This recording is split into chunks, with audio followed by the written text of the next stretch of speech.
sound's on now. Yeah, now it's on. Okay. On or off? You want me to keep it off? Yeah, if you want to keep it off until you're ready to talk.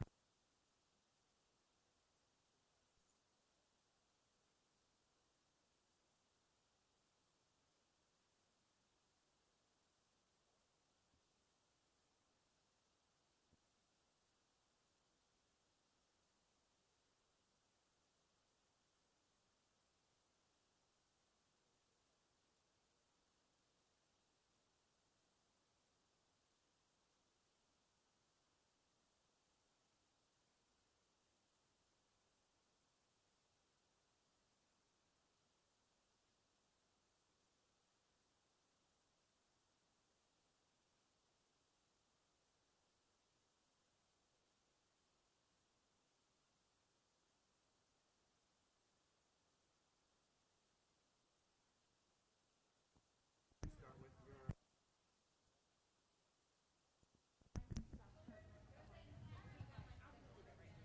Good afternoon, ladies and gentlemen. My name is Mark Brooks, and I'm here with... I'm Mike Cooper, and we're both here for the 2020, or you can call it 2021, Regional Cheerleading Championship. We have a great afternoon of cheerleading here for you today in the Occoquan Region 6C cheer competition. We have Edison, South County, Annandale, Fairfax, Mount Vernon, Falls Church, West Potomac, Justice, W.T. Woodson, T.C. Williams, Lake Braddock, Hayfield, and West Springfield competing here today. So it should be a fantastic competition. Really looking forward to it. In just a minute, you'll be seeing them. They are now setting the signs up, getting ready to be our first competitive team of the afternoon.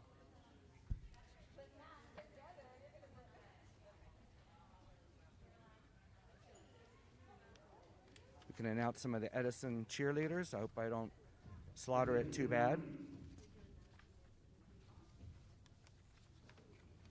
We have Jubilee Boyd, Jordan Dart, Tania Dowers, Gwendolyn Gagner, Abriel Gant.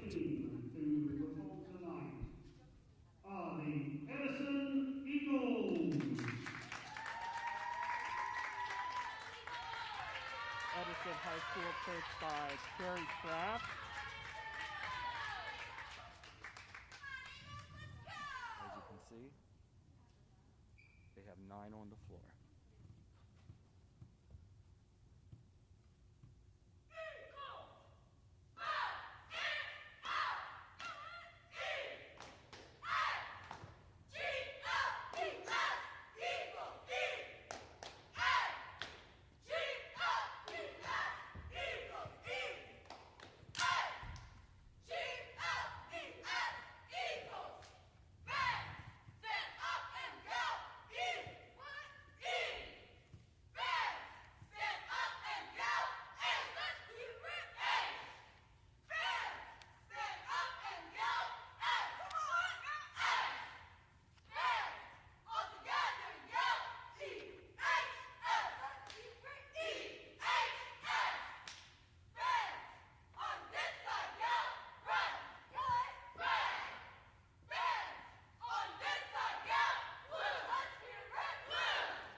Wow, as you can see that the music did stop, but having an experienced coach and good cheerleaders, they continued by counting.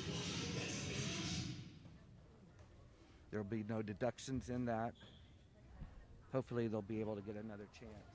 Yeah, it definitely shows how they were trained to recover from the music shutting off. They went right into counting, which takes a lot of practice. Not every team can recover like that when their music shuts off. So great job, Edison Eagles.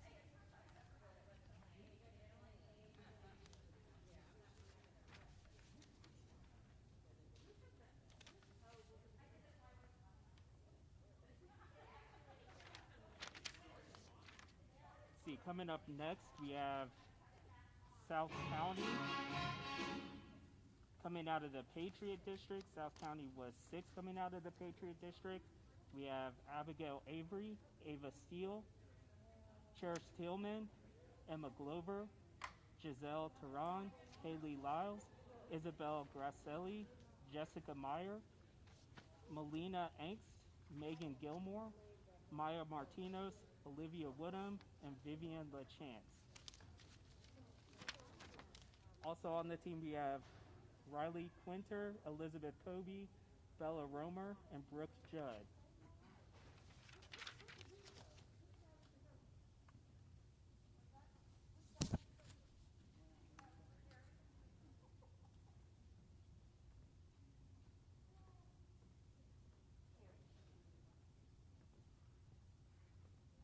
South County is coached by Shada Darvinashan.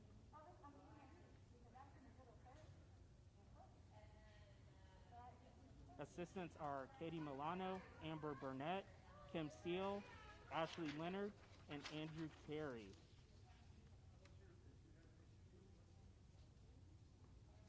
It's like they have Megan Gilmore, Emma Glover, Ava Steele, Destiny Howard, and Haley Lyles are their seniors who will be going on to cheer in college. So congratulations to those seniors. That's really good.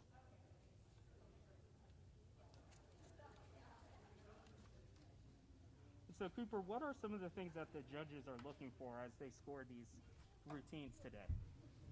Well, first and foremost, there's a rubric that they follow. There are a set of points, 100 points that each judge tries to judge on. Plus we have the technical score sheets, which are any deductions. Some of the rubric are the stunts, and I think stunts are worth. In the stunning category, you have 15 points for difficulty and 15 points for execution. So not only are they looking for how difficult the stunts are, but they're also looking for how they're performed.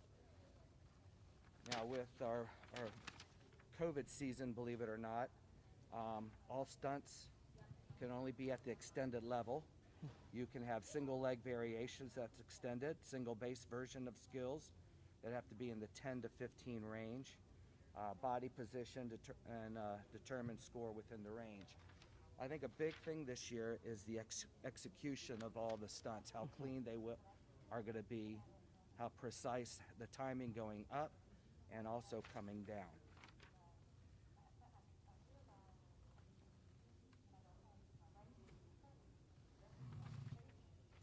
Cheerleading being one of those great multifaceted sports. It's made up of stunts, tumbling, jumps, dance, and the cheer portion of the routine. So you're going to see all of that in these jam-packed routines as all of the teams come out and perform for you today.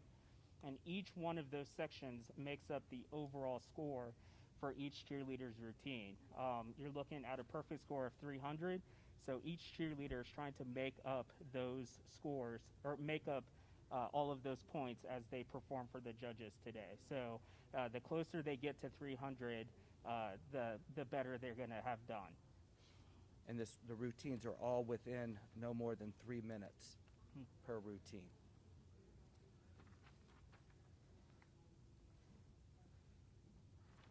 Another point that the judges will be looking at are the standing tumbling and the running tumbling. So standing is, like you say, they're standing still, which can incorporate a back handspring a back tuck. Hopefully you'll see somebody possibly do a standing full. When the judges are looking at the dance category, they're looking at the execution of some of the arm motions that are being performed, as well as the excitement. And in the cheer section, Cooper, what are some of the things that the judges are looking for there? Well, I know I would be looking at the motions, the timing of the group,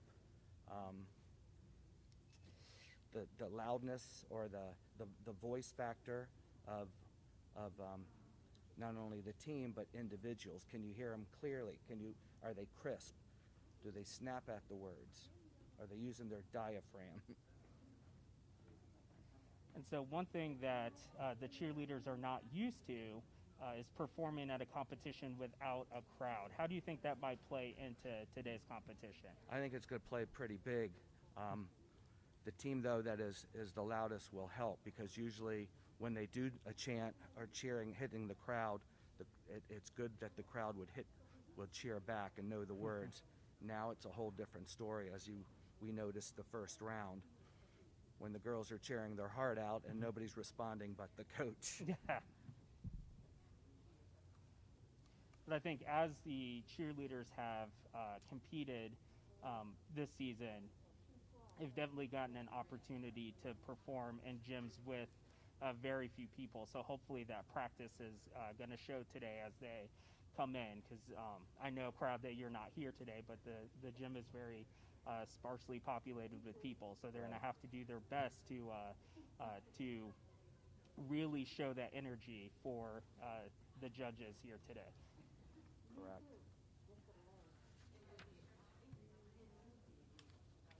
Today for our regional judges, we have 3 on the panel and 2 technical judges.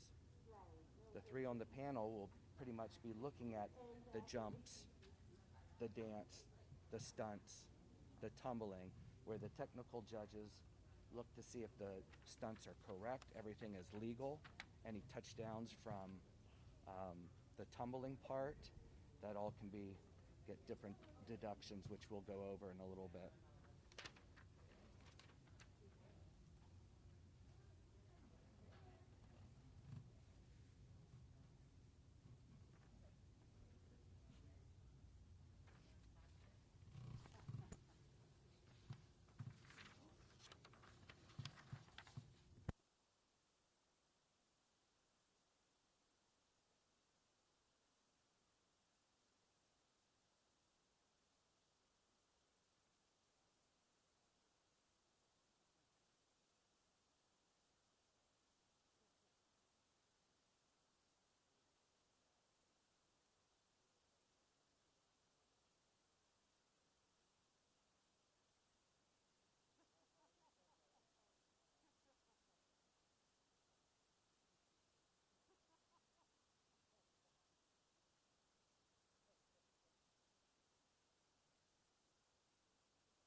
Okay, and here we go for the next team.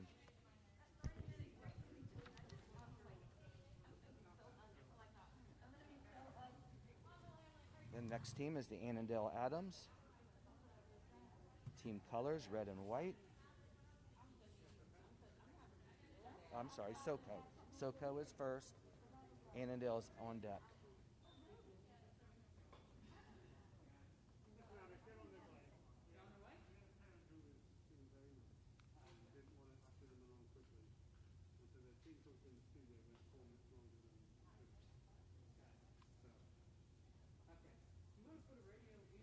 All right, so again, South County is up next. Team captains for South County are Izzy Grassley, Megan Gilmore, Emma Glover, and Ava Steele.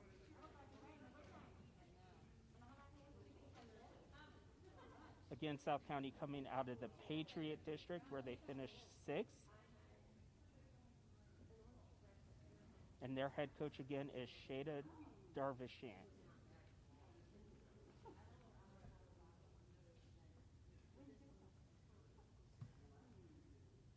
All right, at the all-region cheer competition today, all the teams are fighting for the top 6 spots. The top 6 teams tonight will come back and perform for the region championship. What makes this hard and exciting, though, it's a one-shot deal. You have to be clean on your first and only routine. So how do you prepare a team to come in when you only have that one shot to perform? Just practice your routines over and over again. I can tell you all last week, every team did at least 3 or 4 routine full out at practice, or they should. It's the only way to do it. It's just make sure you're consistent doing it all the time. So repetition, it's all about repetition. Yes, sir. Now, as most of you know, this season has been shortened. So it was tough. I mean, I think they had maybe 3 weeks of full practice to get their routine down. And again, that's almost a 3-minute routine that they have to perform. Right, and so in a normal season, you're looking at about a month and a couple of weeks of lead-in time to the first competition before the cheerleaders are ready to perform. And this year, they were definitely, since the season was cut down, you're looking at 3 weeks for some of them. So what you're seeing tonight is the culmination of a lot of hard work from cheerleaders and coaches, really pushing really hard to get their routines together to perform. So hats off to all of the coaches and the cheerleaders for really being able to pull this together in such a short amount of time. Usually during the other seasons, they had invitationals to go to try to tune up their movements and their routines, change what they need to, see what the judges say that they could tweak their routine and make it better. Again, everybody works on a rubric, and we'll go over that a little bit more with what the points are worth. I know it's kind of hard without seeing it, but hopefully we'll go over that with you during some time. All right, and so I can see South County coming into the gym, so we'll get ready for their performance.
Occoquan has just set up. You can see there's going to be about 13 on the floor.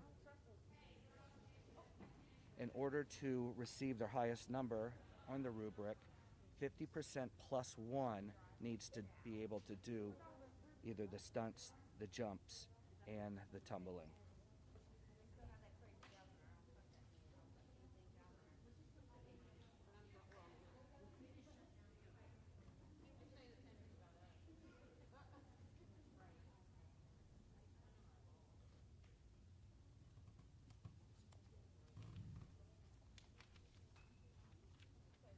South County going over any last minute instructions, getting set for their performance today.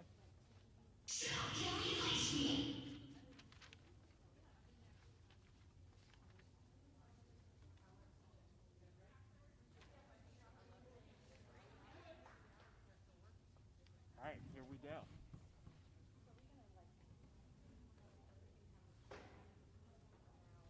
Our second competitor on the mat this evening, representing the Hayfield districts, the South County Stallions.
Okay, as you can see, that's a very good routine. They had 13 on the floor. I know most of them tumbled, at least 10. Looked like their running tumbling included round off back handsprings, tucks, pikes, and fulls. They had one person do a full, which was outstanding. Yeah, I think my favorite part of the routine was definitely the way that they used the tumbling to add excitement to the routine, and so I think they did a really, really good job incorporating everybody into their all of their tumbling into the routine to add excitement. So great job for the South County Stallions. Yep. I also noticed in the cheer they were very synchronized in the V form that they had. Motions looked really good. Up next is the Annandale Adams, coached by Craig N. Ayers. Assistant coach is Jessica Payne.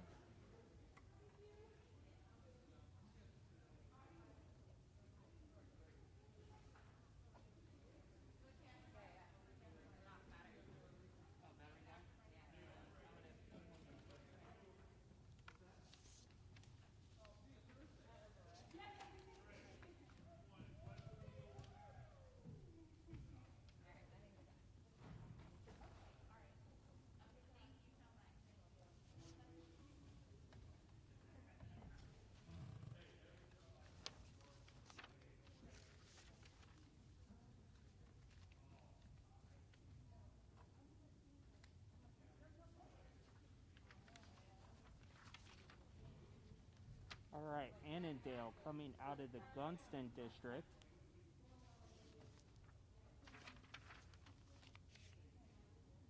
They are assistant coached by Jessica Payne. Their captains are Carla Canito, Andrea Flores, and Sarah Rivas.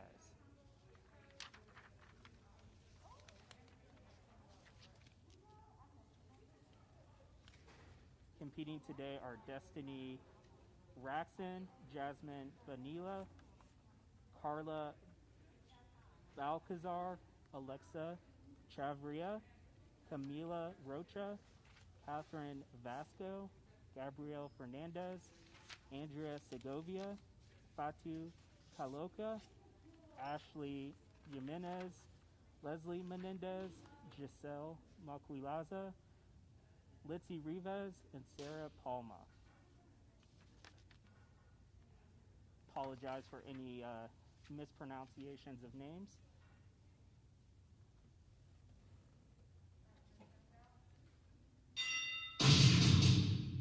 Looks like Annandale has 3 seniors competing on their team today.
You'll be noticing that some schools will have mask on, some will have mask off. It is an individual school's decision.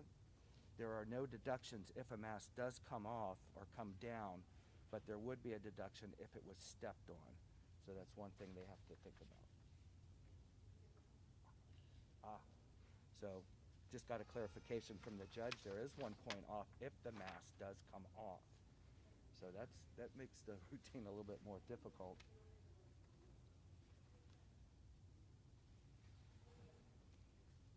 Plus, wearing a mask, the voices do come down, so a team that has more on the floor will help with their sound and their voice, of course. Yeah, definitely, one more aspect to cheerleading that coaches have had to prepare for this season.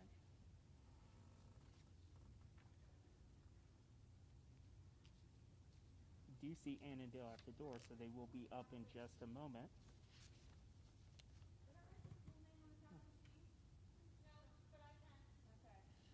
give you an idea of the rubric for jumps. You get 5 points for 4 advanced jumps, connected and variety, and then you have 2 additional advanced jumps somewhere in the routine. You get 4 points if 50% plus have 3 advanced jumps, connected and variety, and 2 additional advanced jumps. Also, 3 points you would get is if judges see 3 advanced jumps, connected and variety, and 1 additional advanced jump within the routine. 2 points with only 3 advanced jumps, and 1 point if they do 2 advanced jumps. So most of the teams you'll see they'll be trying to do at least 4 advanced jumps connecting this year to reach that 5-point mark. Now again, execution is a big factor in those jumps. That's why you usually see the point jumper, or the one in front, usually has the best jumps. Our third team tonight, representing the Gunston, the Annandale. All right, here we go. Annandale's up. My old alma mater.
Again, that was at Annandale Adams. They had 13 on the floor. If you notice, they have props. Props vary depending on the team. Annandale actually had flags, signs, and some palms. And so earlier, Cooper, before Annandale performed, you were talking about the rubric, specifically the jump section. Correct. As coaches look at their teams and they are trying to put together a routine, what are some of the things that go into putting together these routines for a coach as they try to get as many points as possible? Well, if you notice, some of the center cheerleaders Well, it'll depend on if my best flyer I usually will have in the center to notice. My jumps, if my jumpers are top jumpers, or they do what we call tabletops, they'll be in the front also. The height of each cheerleader also makes a difference. You don't want to hide the shorter ones versus the taller ones. You can't put the tall ones up front because then you can't see the whole big crowd. Right. Or the whole big group. That's right. And so there's definitely a lot that goes into it. Oh, yes. Is there a strategy, do you think, for some of these coaches? There's always a strategy. Again, depending on how many you put on the floor, and to reach the rubric or the top rubric, you definitely want your best jumpers out there. Sometimes each person is defining in their skills. If you're not a good jumper but you're a good stunner, right. Maybe you hide her, or what they call bug her down and not jump while the other ones are lifting off. Right. And vice versa. Some of them, like Annandale, had 13 on the floor, 3 stunt groups of 4, so they had 1 girl left over, and they do what they call hide. So they hide behind one of the stunt groups so she is not noticed. But she is heard, I hope. Absolutely. And so right now, Annandale coaches are receiving any deductions that they may have gotten. They're having the conversations with the technical judges. And so they'll have an opportunity to hear that side of it, and then they'll receive their scores at a later time.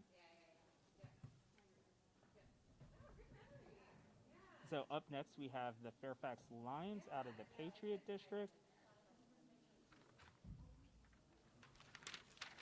They are coached by Melissa Clubb and Jennifer Urban.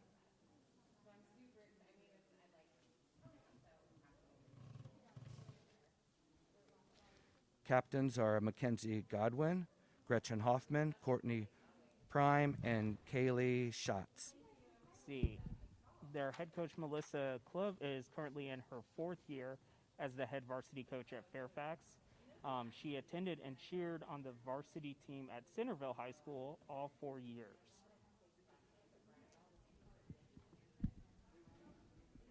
And I heard that Centerville won their district this year. They did. Fairfax's cheerleaders, we have Elizabeth Bases, Kara Bellis, Mackenzie Godwin, Gretchen Hoffman, Molly Johnson, Sullivan, Lopez, Courtney Prime, Carly Rivera Galvez, Lauren Rivera Galvez, Caitlin Robinson, Kaylee Schatz, Lindsay Stroger, Brooke Taylor, and Grace Walters. They do have 2 alternates, Samantha Nahum and Brandon Thomas.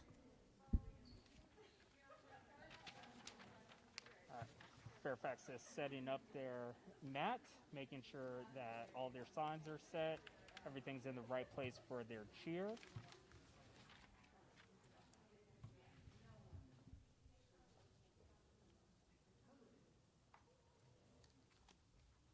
And we'll have their performance for you coming up in just a minute.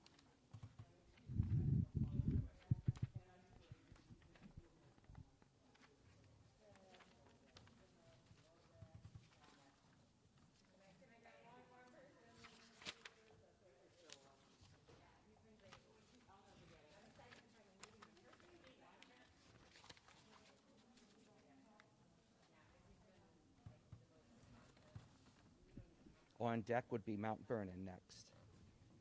And believe it or not, they're warming up as we speak in the Ox Gym, going over their last minute stunts and going through motions, getting themselves psyched up before they compete.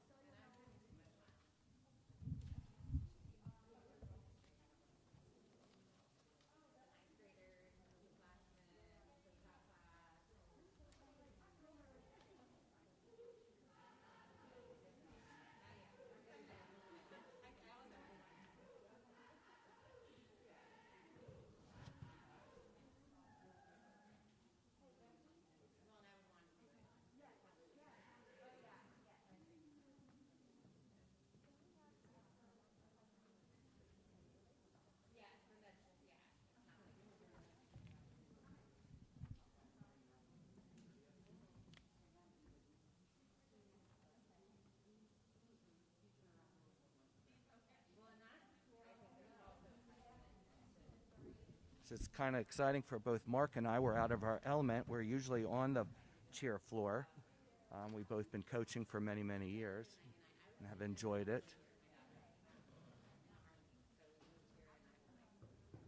I think, Mark, are you still coaching George Mason University? I am still coaching at George Mason University, but it is it's definitely less nerve-wracking to not be having to worry about a team competing. Right.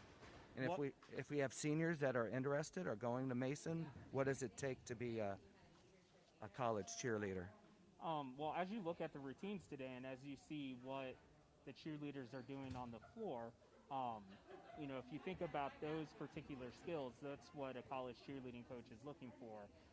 Definitely the all-around cheerleader, great tumbling skills, strong presence, and so all of the things that you're seeing out here on the floor today are definitely all the things that college cheerleading coaches are looking for when they're looking to add cheerleaders to their program. Now, I know Mason doesn't compete, but how many hours a week do they practice, at least for the basketball games? Yeah, so they practice 2 times a week, 3 hours every practice, so it's 6 hours of practice a week going into the sideline aspect of cheerleading. Great. I'm a season ticket holder for the basketball games, but I do enjoy the watching the cheerleaders and watching the skills that they have. And so, Cooper, when the team is back in the holding tank and right before they come on, what are some of the things that a coach would be saying to the cheerleaders in that moment? I usually have them close their eyes and just focus on the routine part. Some of them, usually the captains, are giving everybody encouragement. I'm always one that gives them different types of quotes, either leadership, sportsmanship, happy quotes, just to get them psyched up and focused. You never know. With some of these girls, they're either really nervous and need to be calmed down, or others are super hyper. Right. So we got to just get them to focus on that routine that they'll be performing. So it looks like our judges are ready. All right.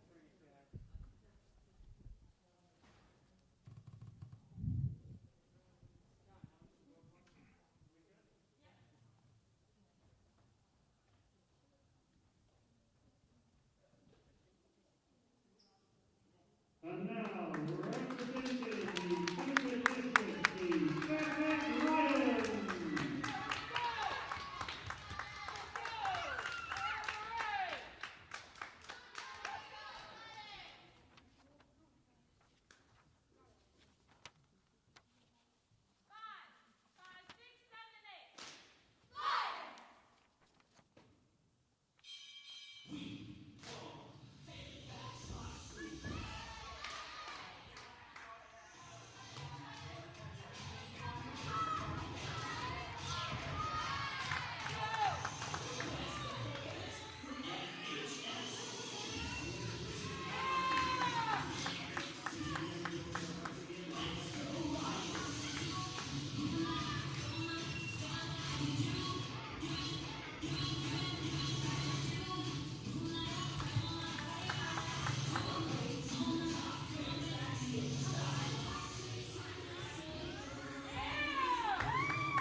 That was the Fairfax Lions out of the Patriot District.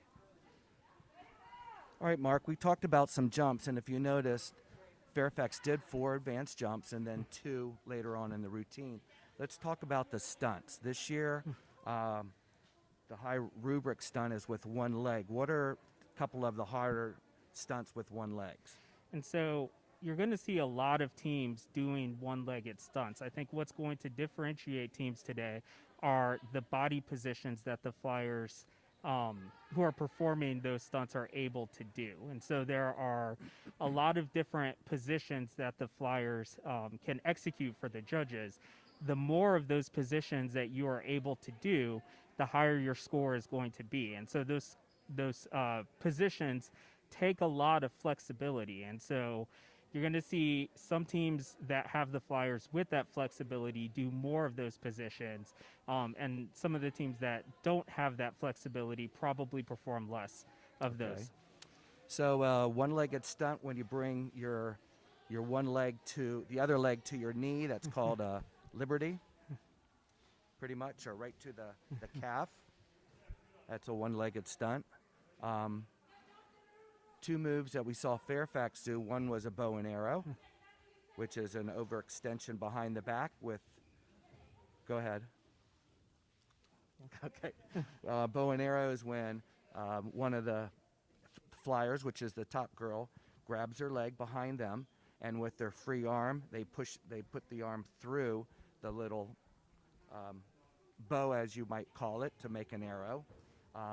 Another one that they did, 2 of them did what's called heel stretches.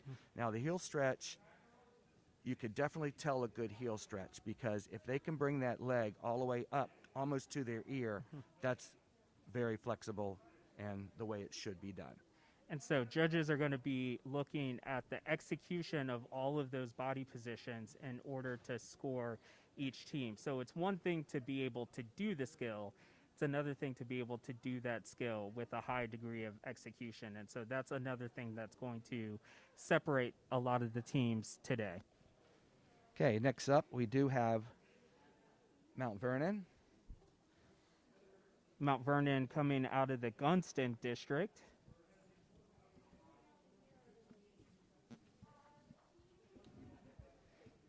Head coach is Courtney Osborne. Assistant coach is Lindsay Cole and Leah Story. Their captains are Lily Boone, Elena Campos, and Victoria Subido.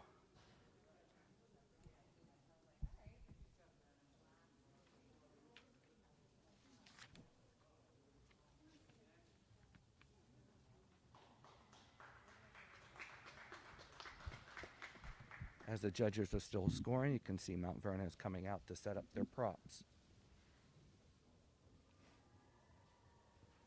It looks like they have 2 sets of different signs and palms. All right, Mount Vernon definitely wants to wish all the teams and regions a safe and strong performance today, as well as thank everyone for advocating for the sport of cheerleading. Go Majors. That is a note that I received directly from their team.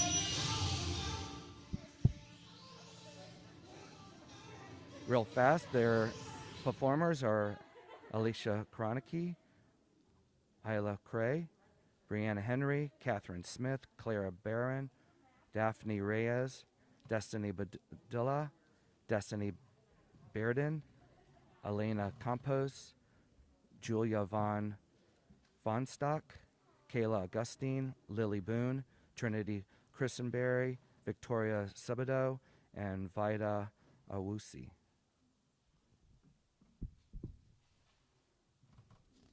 Mount Vernon getting ready to take the floor. We wish them luck.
Great job, the Mount Vernon Majors. Vernon Majors. Congratulations, ladies. One thing that's not judged, but I want all the audience to notice, is how each team spirits in. It differs from each team. And to me, when my teams came in, it was to get them psyched up for the routine. Absolutely. I know the last team, I would stand by the door and high-five them as they came in just to get them pumped up. And you spoke earlier, what do they do behind the doors? I know a lot of teams have different chants themselves that they go through before they come out the door to perform. All right. One of the things that I really enjoyed about Mount Vernon's performance was their dance. I don't know if you could see it, but they were rippling in and out throughout the routine. There were 3 different groups in the dance, and it really added a lot of visual excitement to their dance. It's very spirited and entertaining to watch. So hats off to their choreographer for that section. It was really fun to watch. So what do the judges look and dance? And so there needs to be a degree of excitement to the dance. One thing that's important to know is any time the cheerleaders hit a motion in the music part of that routine, that's going to count towards their dance score. So it's not just the dance that you see typically at the end of the routine. It's going to be any motion that they hit in the music section. And so it's important that when they're hitting motions, they're doing it correctly with great technique. And coaches have to pay attention to it. But when they get to that actual dance, Correct. there has to be lots of energy.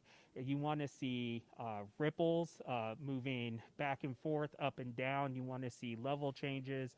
You want to see the team really utilizing the floor and the mat, utilizing all cheerleaders in an exciting way. So it's a chance for the cheerleaders to have fun and let loose. You can really see a team's personality in the dance.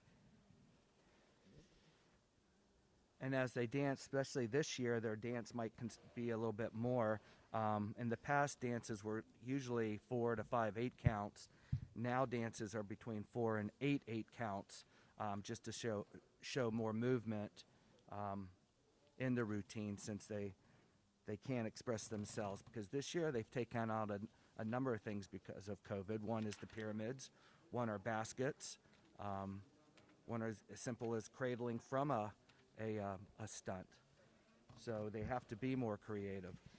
Yeah, definitely. There are less aspects of the routine, so their coaches have to be a little bit more creative to showcase their team's talents using the skills that are allowed this year because of COVID.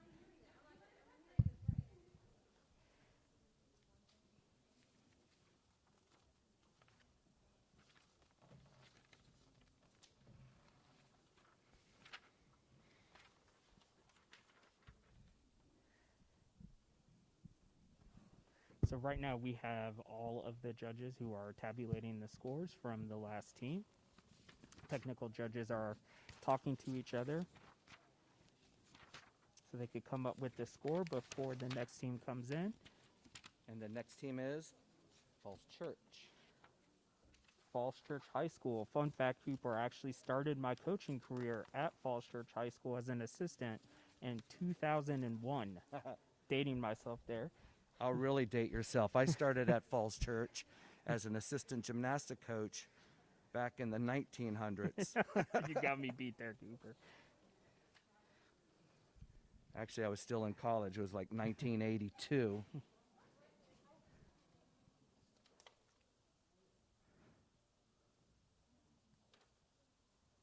Falls Church is coached by Zena Erb, assistant Lindsay Sterling, and Daniel Miles. The Falls Church Jaguars, and they are from the National District.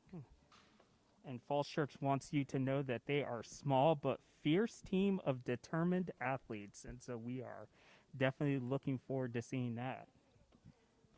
We have Megan Boyd, Natalie Derwinski, Tam Hung, Layla King, Kaylin Lambert, Sonia Newitt, Samantha Pozo, Vivian Tran, Faith Weiss, and Ariana White.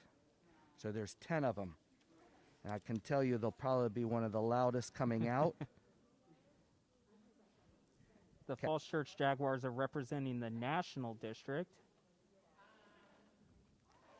Captains are Megan Boyd and Kaylin Lambert.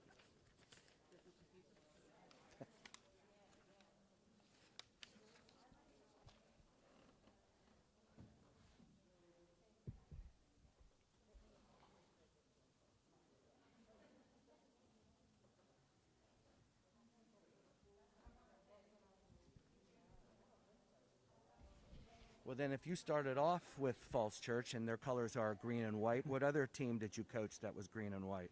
Or at least green. Green. Let's put it green. Langley. Langley. And Langley. what team now is green? And George Mason. That's right. I have a lot of green in my closet. It was hard finding a neutral color for me to wear today between gymnastics and cheerleading. So one aspect of the routine that we haven't talked about yet is gymnastics. What are some of the things that the judges are looking for there, Cooper? Definitely. A team that can tumble, I think, usually scores pretty well. They're looking for, again, standing tumbling. That's like back handsprings or back tucks. A standing full, which would be outstanding. They're looking also at running tumbling. Lower skills are cartwheels or forward rolls, round-offs. Progressive skills are back handsprings or front handsprings. To move up, you have round-off back handspring tucks. You have a tuck position, pike position, layout position, and fulls. Full is a layout with a full twist, landing, of course, on your feet. Usually the stronger teams that score pretty well will have the tumbling aspect of everything. Right, and so again, just like the other categories, the judges are not only looking at what a team does, but they're also looking at how a team does it. So if you have a team that is doing advanced level tumbling, if their execution is not as good, that could be an end for a team that is performing lower level skill of tumbling with a high degree of difficulty. And so it's really up to a coach to be able to evaluate where their team is, to be able to put out the hardest stunt or the hardest tumbling skill that a team can do at the best possible execution. And it almost looks like they're ready for Falls Church. I'd like to get back to tumbling. Also, the team that tumbles, a lot of them also have a chance, or unfortunately the chance, of touching or falling, which counts under the technical scores. If your hand touches the ground or on your back handspring, you don't get your hands up in time, that could be 2 points on your final score. If you do fall, like a back tuck onto your bottom or a back tuck not completed, that could be a -4. Representing the National District, the Falls Church Jaguars.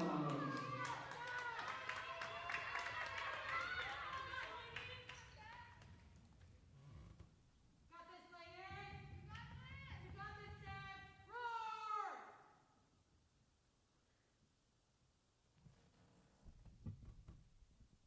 Jaguar! Roll call! J-A-G-U-A-R-S!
Your fourth prize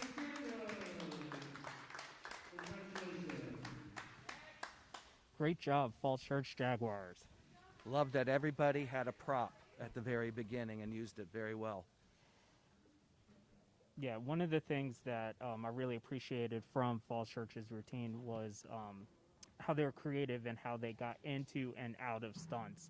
As we mentioned earlier, with the COVID season, the cheerleaders are limited in some of the skills that they would normally perform in a routine. And so coaches have to be really creative again in showcasing their team. And so coming up with interesting ways to get into and out of stunts is going to be something that's going to play into their overall scores. And so you're going to want to look for that as the teams go throughout the day. Yeah, right here I have the nose, which is unbelievable. So for parents that really know their cheerleading, there's no cradles, no twist ups or twist downs, no spinning skills, no basket tosses, no inversions, no transitional stunts, no pyramids, no tumbling into stunts. Stunning that is permitted, preps and prep level stunts, extensions and awesomes, single leg stunts. Dismounts must be bumped down or popped down only. That's hard to come up with, to try to get your team to be that you have the uniqueness that it takes to score high. Right. All right, who do we have coming next? It looks like we have the Robinson Rams. Robinson representing the Patriot District.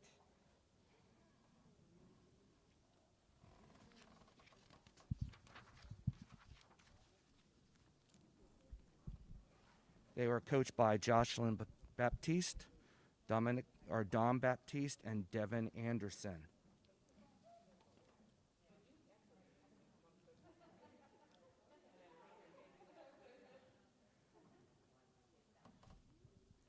Robinson placed 4th in the district. And looks like Robinson will have 5 sophomores, 8 juniors, and 6 seniors. They do not have captains on the team.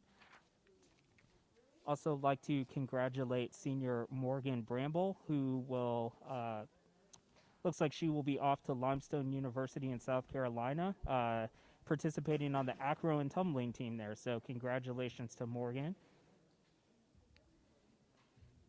Acro tumbling is becoming a big NCAA sport for women. It's awesome to watch. Yeah, definitely more opportunities for cheerleaders to be able to continue in a competitive manner at the collegiate level. So if you like to cheer and tumble and one-man stunting, it's incredible to watch. Representing the Rams, we have Devin Babcock, Grace Barr, Morgan Bramble, Sarah Burke, Rachel Curry, Mia Dabari, Elise Lee, Kylie Leverett, Cassandra Moore, Kathleen Patton, Phoebe Patterson, Lily Quashan, Danielle Rajwan, Eliza Watkins, and Joey Williams.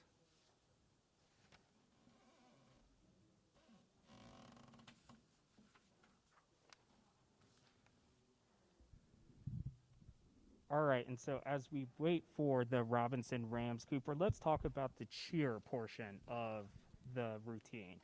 All right, the cheer is worth the most of any of the categories. You have 5 points for motions, 5 points for projection, and 10 points for the overall effectiveness and energy of the cheer, making up 20 points of the overall score. All right, so that is one section that really is going to make or break a team today. When you're looking at overall effectiveness and energy of the cheer, what are some of the things that the judges might be looking for there? I know what they don't want to see, and that's their voice dropping. They want to keep it nice and steady, nice and loud, very crisp. As an old veteran coach, Betsy Nerdall would say, use your diaphragm. And you want that deep alto voice now, especially since there's nobody in the crowd. But Exactly. you've got to be heard. And the cheer and the motions.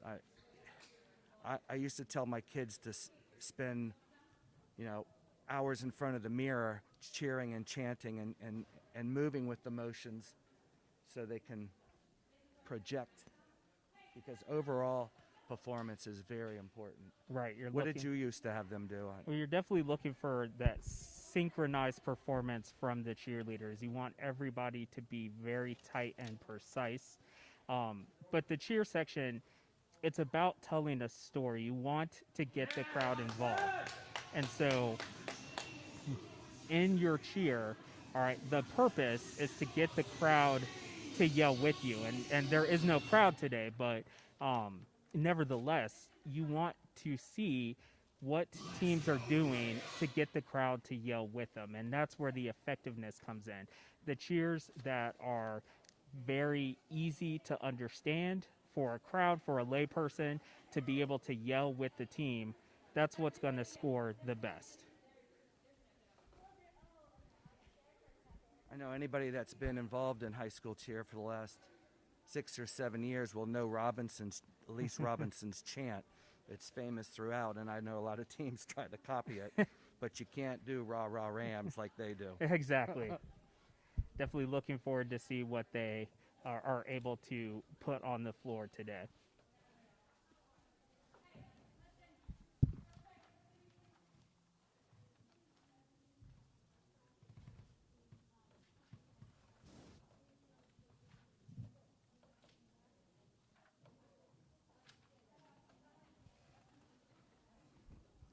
Folks, after this, there's a little break, so there'll be time for the judges to stretch, and then we'll finish with the last 7.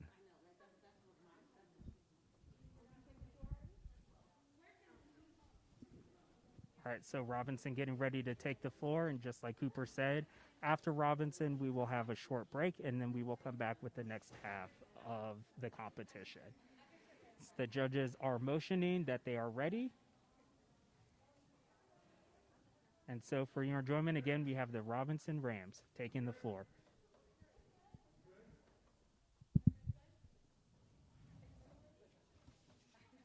And now, representative taking the district, the Robinson Rams.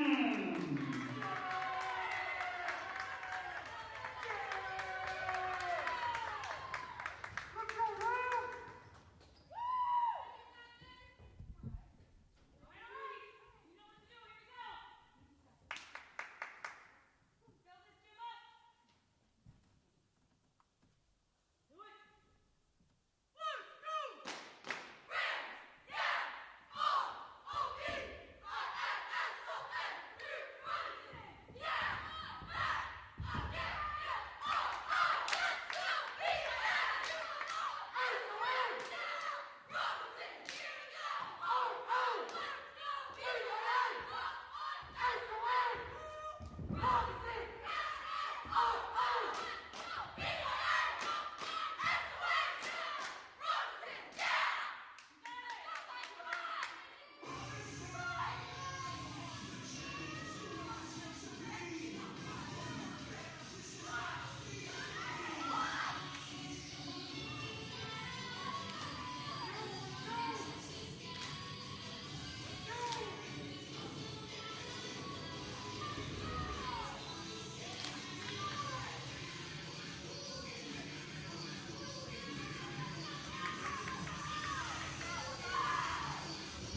strong performance by the Robinson Rams.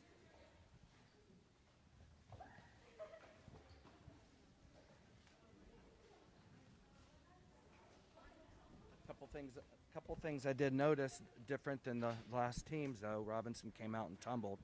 They had at least 4 girls that did fulls, which is round off back handspring with a full twist. Very loud. Definitely a strong tumbling team. That was very apparent in their performance. Very fun to watch. At this time, the judges are taking a break. Actually, we're running a little bit behind, but looks like it'll be at least a 15-minute break once they finish judging. After the break, we will have West Potomac on the floor.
Good evening, everybody. Just want to let you know that the break will go until 6:24, and at that time you will be seeing the West Potomac Wolverines. So 6:24 will be starting time.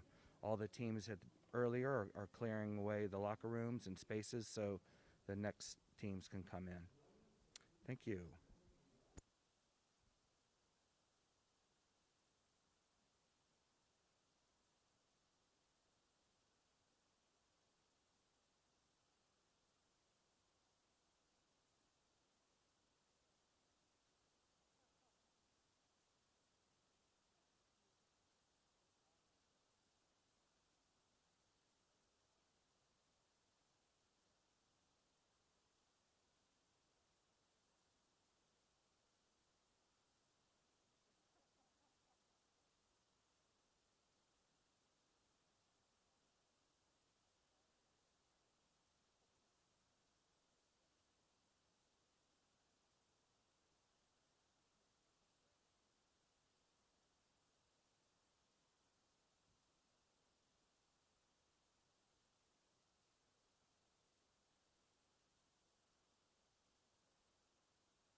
Welcome back, everybody. We have a couple minutes before we start. We will be starting in about 2 minutes with West Potomac. They're coming out of the Gunston District.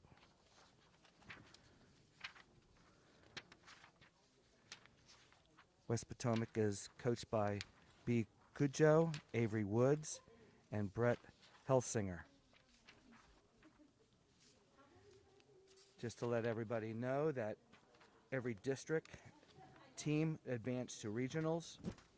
Then the 13 teams here will go down to six top teams for Wednesday. And then on to state is only the winner. One goes on. Last year we had 2. This year it's just 1. So the top team moves on to state.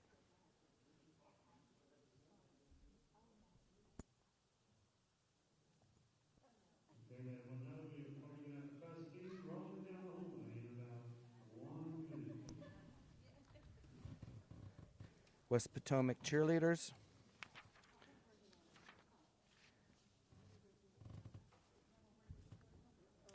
No team captains listed. The roster is Lily Atkins, Alana Atkinson, Alice Burns, Carmen Coleman, Haley Dunham, Brooke Garvey, Taryn Harris, Navina Jonas, Lily Kernan, Nashira McCallum, Kira Martin, and Renee Temple. Shout out to their seniors, Taryn Harris and Kira Martin. West Potomac has 2 seniors this year.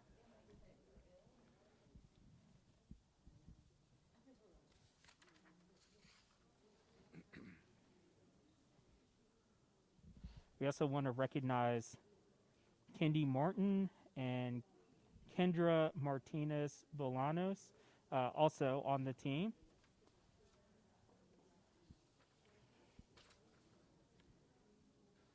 Looks like West Potomac will be competing 12 this evening. And so here they are coming into the gym to set up the floor. Good luck to the West Potomac Wolverines.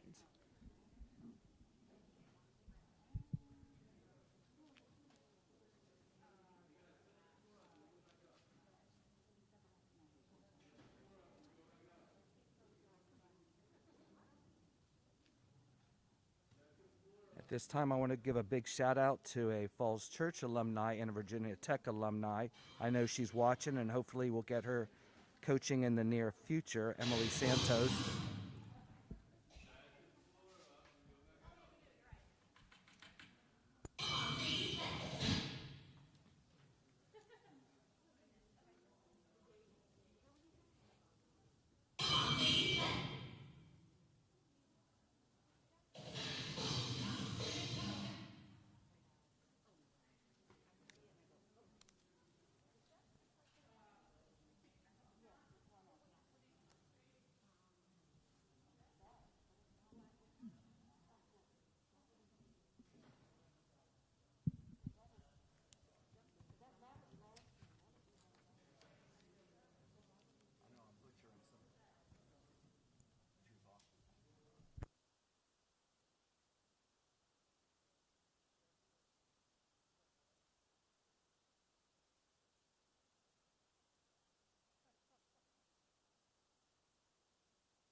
All right, ready to start.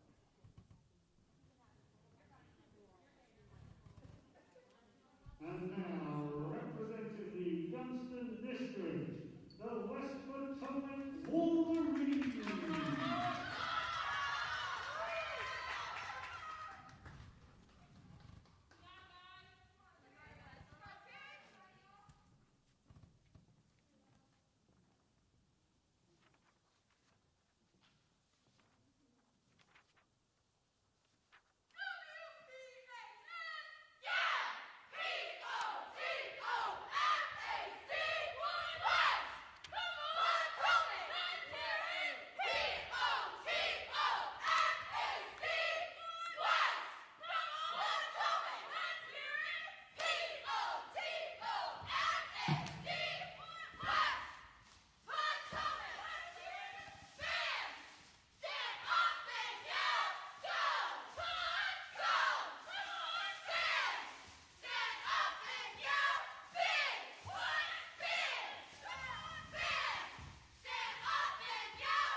Nice job, West Potomac.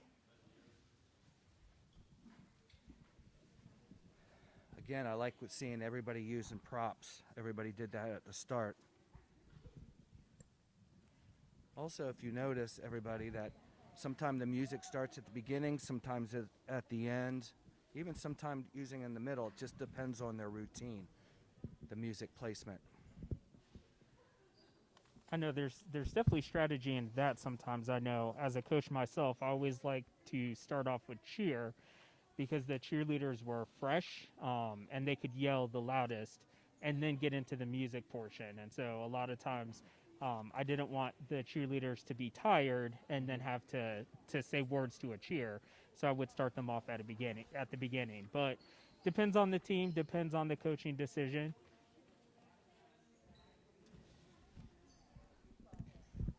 I know last year, my team, we started with standing tumbling right away to get that out of the routine so they weren't so tired. And Right. there wasn't any, well, we didn't have any touchdowns, thank goodness, but we did the standing tumbling with the cheer or with props and Right. then went right into it. So coming up next, we have Justice High School. But while we're waiting for Justice, I want to go back to the score sheet and take a look at the bottom of the score sheet. We have two more overall category items on the score sheet: transition, spacing, timing and flow, and overall impression and choreography, both worth 10 points. And so when you're talking about overall impression and choreography, what types of things are the judges looking for there? Just total movement and transitions. How they connect one transition to the next, I know, is very important. How everything flows. I don't know, what would you add to that? So I think when you're talking about overall impression, this is the category where a team's really going to have to impress the judge. All right, this is... Does it flow? Yeah, the impression that the team leaves with the judge after they finish. You're really looking at how exciting the routine is to watch, the difficulty of the routine, how intricate were some of the moves and the stunting. How did all of that kind of add to the overall routine? So these are overall categories where the judges get to kind of use these categories to kind of express how they feel about a routine.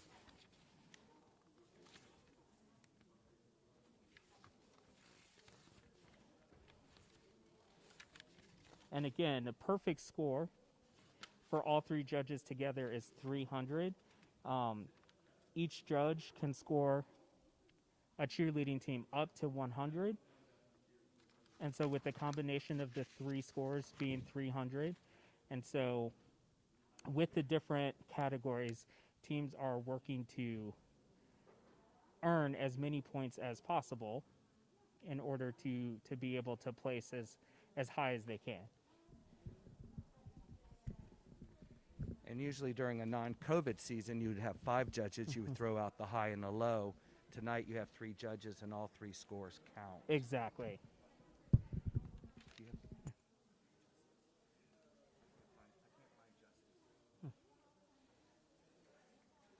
All right, so coming up next, we have Justice High School, Justice out of the National District.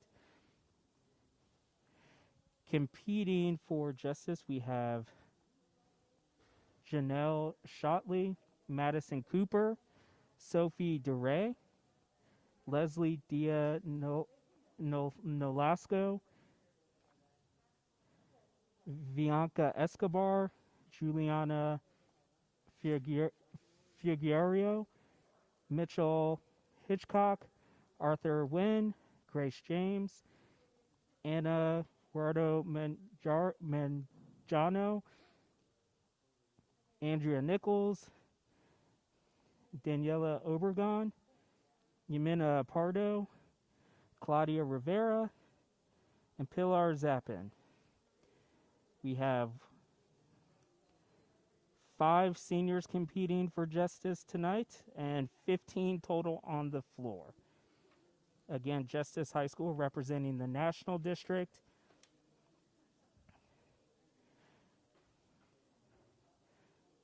We also want to recognize Stephanie Dillon, Kiara Medina, and Aaliyah Marshall, a part of the Justice High School team. So it looks like they're competing with 18, probably one of the biggest teams that we've seen so far. Justice High School, coached by Debbie O'Rourke, has 17 years of experience there. Assistant coached by Kelsey Vidal and Kristen Dolly.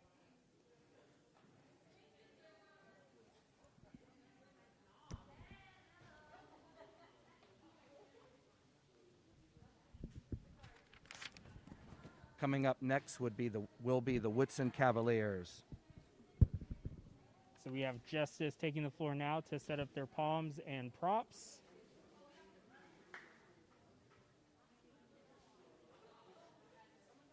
We'll have their performance for you in just a moment.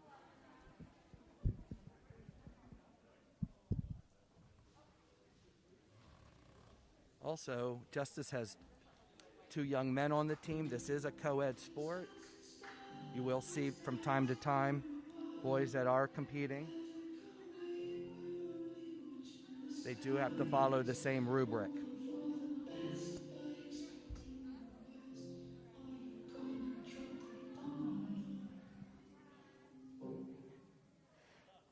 A note handed to me by Justice. They'd like to let everybody know that they have awesome kids this year, and this year's competition routine was choreographed by the coaches and the team.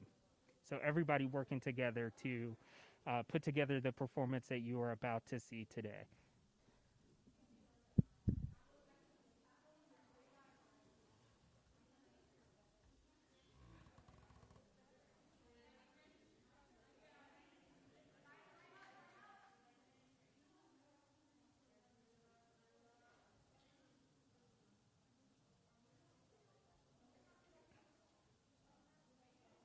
And now, representing the National District, the Justice Wolves.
Very nice. I like the comment you made that the coaches and the cheerleaders made their routine up. It was very well done. Yeah, very nice job, Justice.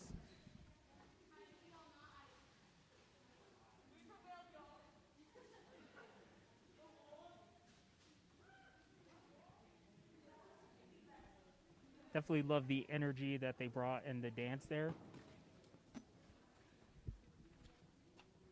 It's nice to see the dance split and then come together, move down all directions, high and low. Next competing will be the Woodson Cavaliers, coached by Marissa Gaines, Kylie Smathers, and a former cheerleader for Woodson, Sherry Wade. Woodson representing the Patriot District.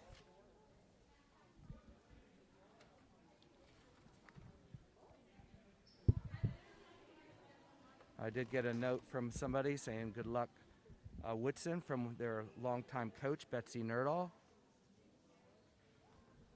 She coached in the county for almost 20 years.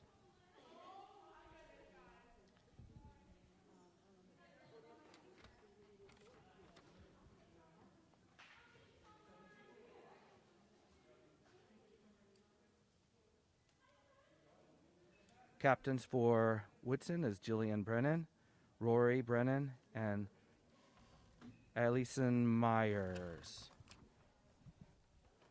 All right, the team reports that they are all hard-working young ladies, so that's always amazing to hear.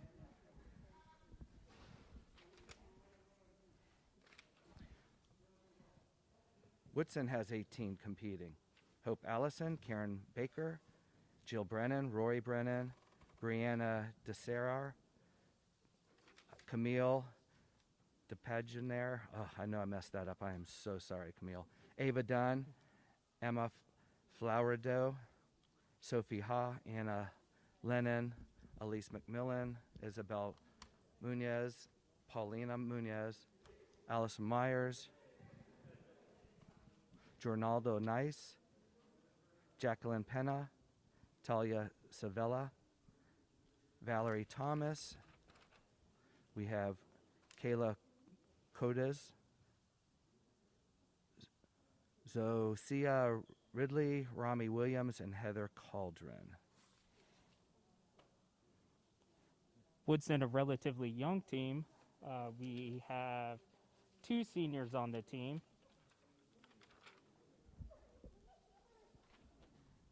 And 6 freshmen. Wow.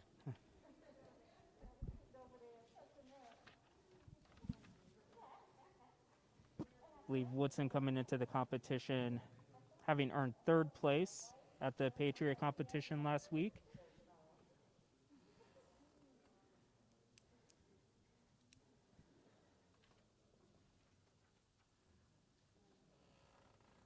And on deck after Woodson, we have T.C. Williams High School.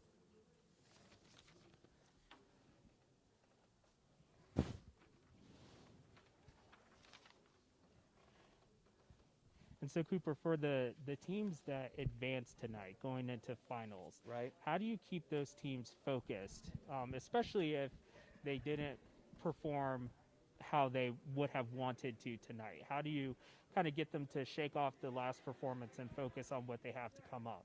Well, I know in the past, and hopefully now, somebody is videotaping their routine. Usually after a meet, and I know everybody's wound up or either totally excited or a little bit down, we watch the video of our routine and try to break down all the good points. Everybody watches a routine without saying anything. Then we go over the good points, the next video, the points are the moves that we have to work on, and then really try to tweak whatever we need to add or dummy down if we have to. So it's definitely vital to get those score sheets and see what the judges have to say. Very much so. And I think as you kind of think about the time in between the teams, it definitely gives the judges an opportunity to be able to give that feedback back And to the... it'll be tough because they only have one day of prep tomorrow. And I know they're physically and mentally exhausted when Right. they're giving it all now. They have to turn around and do it on Wednesday night. I know there'll be some, well, they can't do it, but I know some coaches would ask for an early morning practice just on Wednesday just to go over whatever tweaks they have to do. Right. And so you have the top 6 tonight coming back for finals. All right, but only the winning team advancing to states this year. That's so. right. They get one shot on Wednesday. So the 6 teams coming back, they look at their score sheets, see if they can bump up the rubric or clean up the routine, and boom, there they go. So one thing to keep in mind is that the scores from tonight do not have a bearing on what happens at finals. That is correct, but they will be placed with the top seed going last. So if you value going later in the competition, it's definitely important to do well tonight. Correct. But I do know teams that were placed last in the district semifinals and turned around and won the districts. Yep, absolutely. It definitely happens, especially when your district is so competitive. Yep.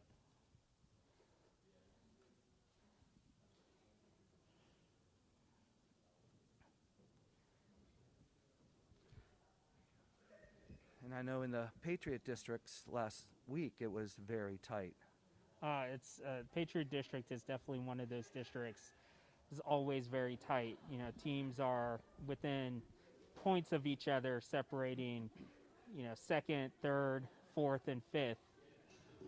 And so tonight gives them all kind of an opportunity to be able to kind of go at it again. Correct.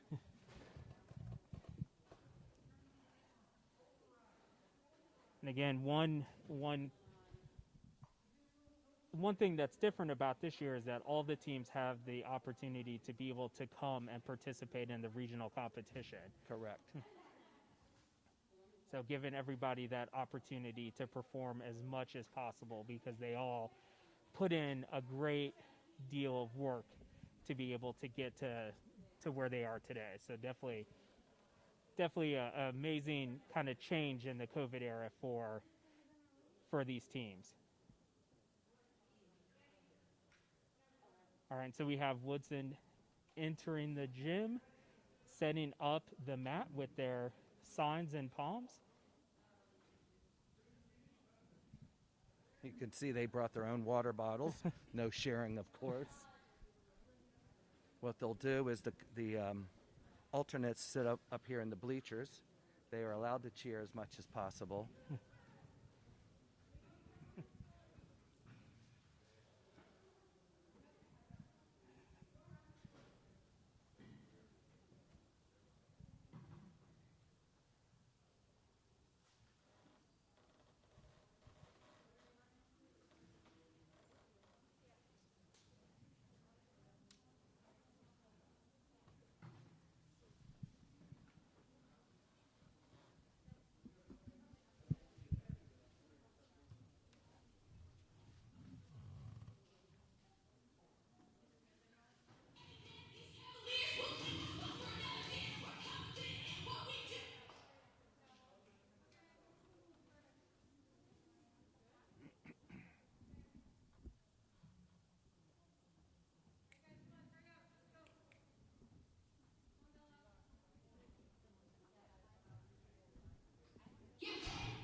Definitely testing the music before they are ready to compete.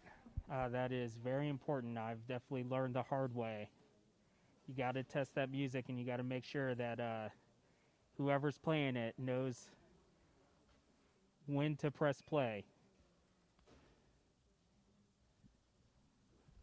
I think that's more nerve-wracking sometime to even Absolutely, absolutely.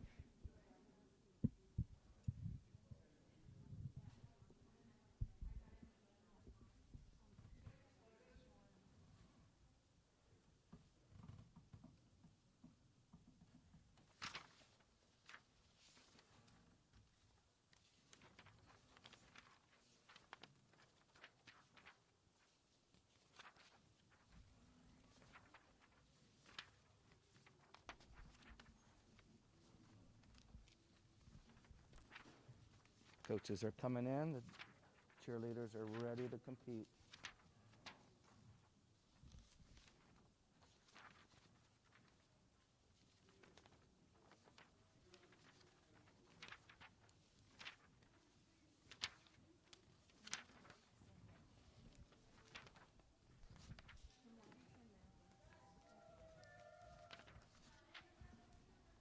And now, representing Patriot District, W.T. Woodson, Cavaliers.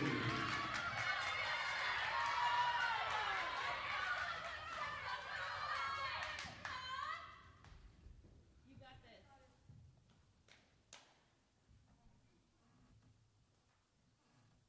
5, 6, 7, 8.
Strong performance by the W.T. Woodson Cavaliers. Nice job, Woodson.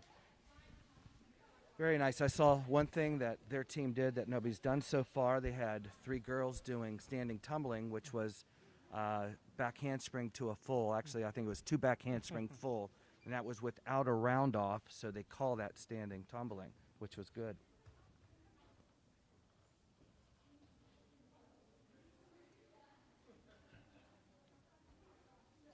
Thought they were very clean. I think one of the things that very important for teams as you have to think about execution is how precise each movement, each skill is. And it goes to the overall performance of the routine in the judge's eye. Mm-hmm. So I think it's constantly a balancing act for the coach to judge what the team can do. Can you do more? Or do I do I limit the skill that they're doing so that they can perform it clean or do you push it and kind of risk maybe not being so clean?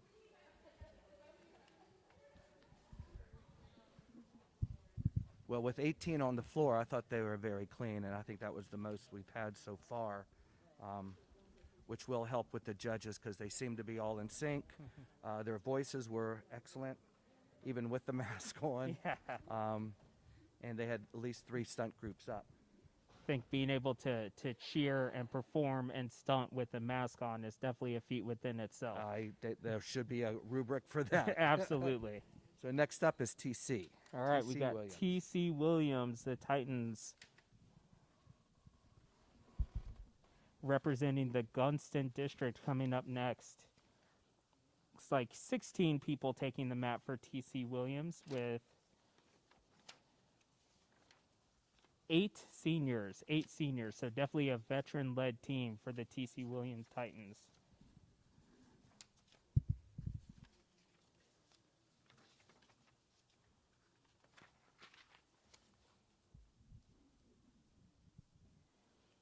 T.C. Williams is coached by Dante Sharp, assisted by Angela Whisker and Dominique Jones.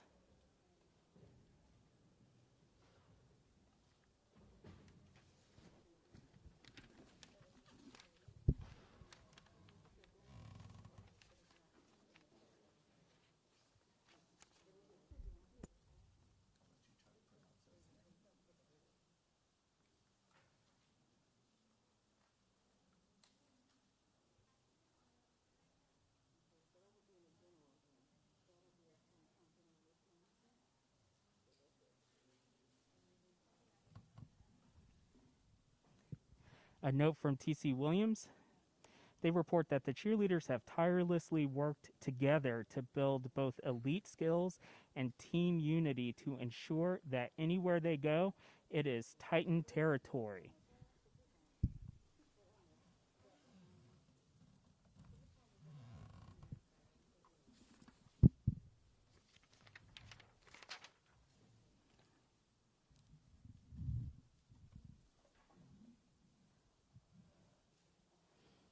All right, we'd like to recognize the cheerleaders on the T.C. Williams team. We have Dunette Pissau, Raven Baker, Efrida Beresu, Anya Sterling, Taylor Cardwell, Zamia Davis, Aliyah Carlton, Jamni Fairnot, Mercedes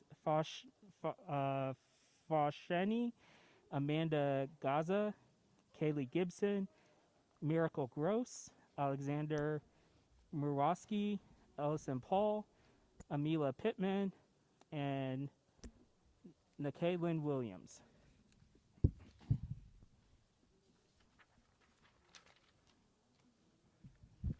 On deck will be the Lake Braddock Bruins. We also want to recognize Alexandra Hernandez, Milani Lopez Ramirez, Argela Lopez, Janai McGriggs, and Devanya Robles Ma.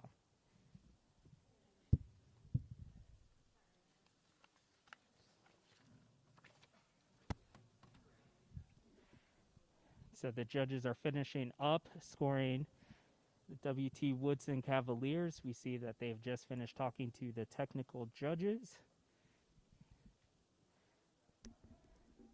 And TC took second in their district.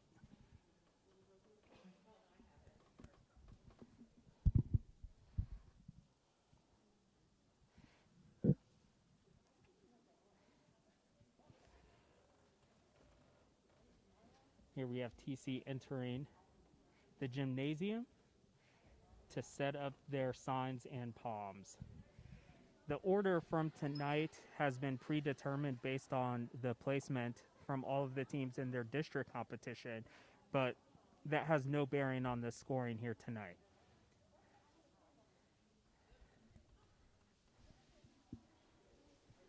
So the same panel is judging the whole night. They do not rotate.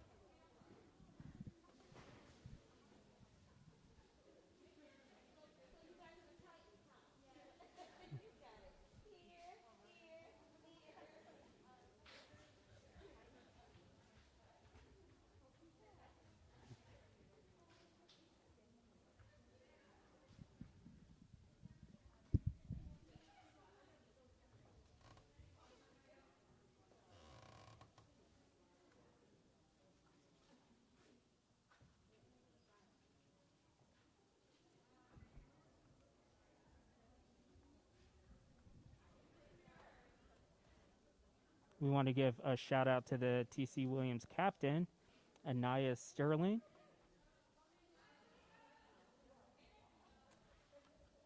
And we want to give a shout out to TC Williams senior cheering in college, Kayla Gibson. All right.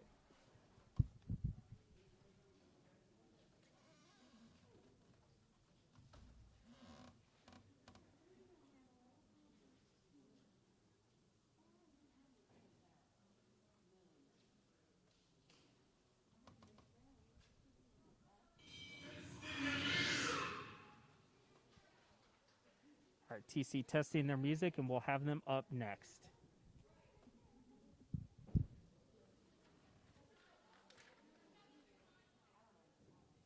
And representing the Youngstown District, it's the TC Williams Titans.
That was TC Williams, the Titans, out from Alexandria, Virginia.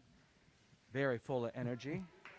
And one of the things that the crowd online may not be able to see, but one of the things that I always find interesting is watching the coaches. I was ready to say that. And, you know, we oh my gosh, are lucky to have the coaches right in front of us. Yes. And just the energy You can definitely watch the coaches and tell how the team is doing. It's always fun to see the coaches get into it, as we know that they are so proud of the product that their teams are putting on the mat. So I just wanted to recognize the coaches for all of their hard work. Coaching during this pandemic cannot be easy, but they all make it look very easy. So.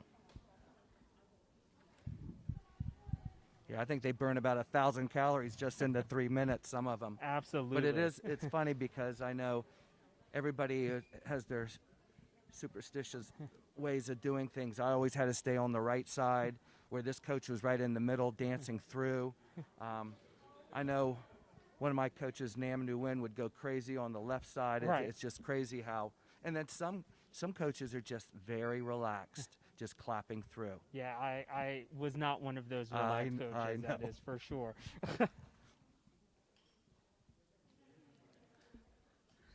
I don't know, but it's fun because the kids see you too, so they get involved. Absolutely. I think they feed off of that energy. Of course they do. They also look to their coaches to kind of tell how they're doing throughout the routine. So definitely very, very important. Different coaches have their different ways of being able to communicate to the cheerleaders. Yeah, they definitely have different cues that they use when they're doing it, either shouting out or hand signals at different times. Right. Next up is the Lake Braddock Bruins from the Patriot District.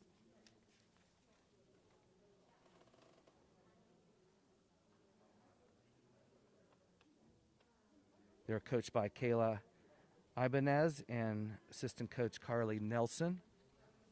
See, a note from the Lake Braddock cheerleading team is that they are a super young team made up mostly of sophomores, but that hasn't held them back. It hasn't held back their drive and determination.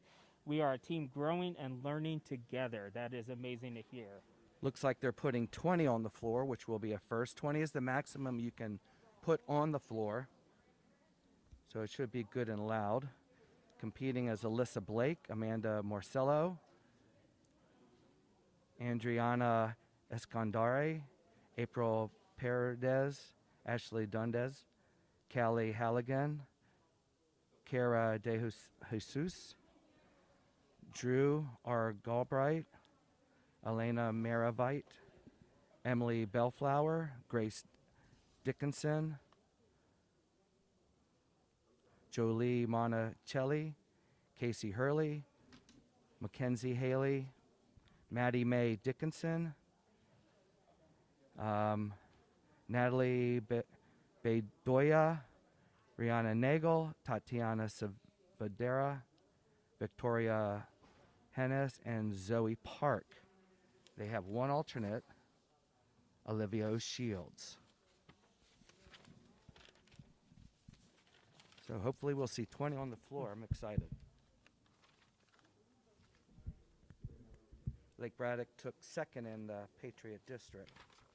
And again, competing with 5 seniors tonight.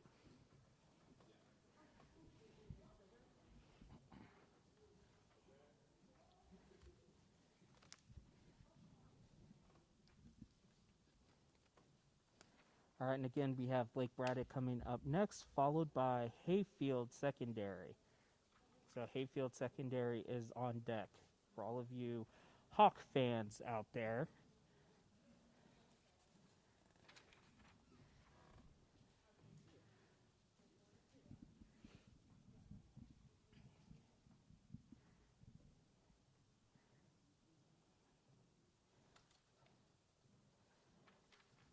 And Cooper, we talked about the differences between the judges that are sitting at the table, right, and the judges that are out on the floor. Can you talk to the crowd a little bit more about the technical judges? Sure. Technical judges actually look for, unfortunately, any safety infractions, such as illegal stunts or tumbling. So if somebody did like more than a full twist, like a double twist, tumbling-wise, that's 20 points off. If somebody did an illegal stunt, especially this year with COVID, where they do an inversion or they do a release move, that could be 20 points off. The execution's a little bit different. They look at hand movements of the bases to make sure their hand placement is right. They see if there's any falls. If there is a fall and it drops, it's -5. A drop to the ground, it could be almost -8.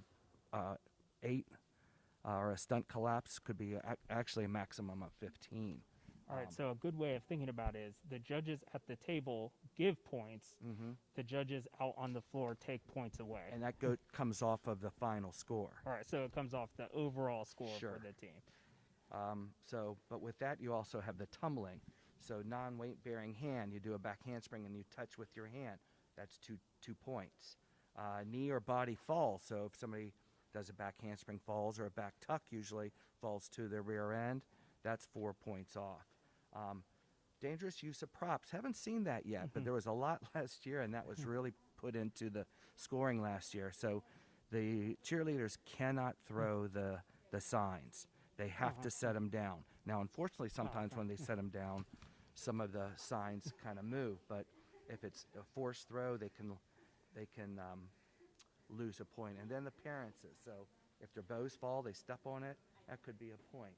If they step off the mat, that could be a point. Yeah, so they definitely have a hard job. There's a lot to look for in these routines, and a lot of times you're doing it within a split section. Split second, yep. That's why they usually have, I think, 3, but 2 most of the time will be at the back corner to try to see the whole floor when they're doing it. Yeah, so not an easy task separating these teams. We definitely want to give a shout out to our judges. They have a hard job tonight, but they are judging the cheerleaders fairly and consistently to make sure that the rankings come out as consistent and fair as possible. Definitely always looking for 0 deductions in your technical scores. It's always a good thing. Call it hitting 0, right? That is correct. All right, so we have Braddock on the floor setting up.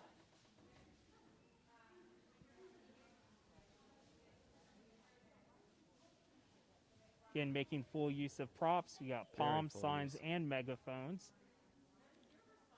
Megaphones to me is a big yes sometimes.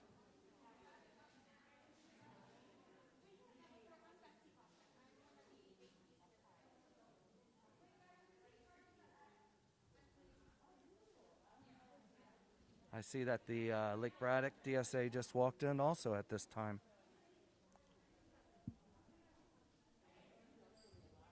So when you can't have fans, you got to have administrators serving that purpose. And they're definitely all here supporting their cheerleaders, which is a good thing. Very nice.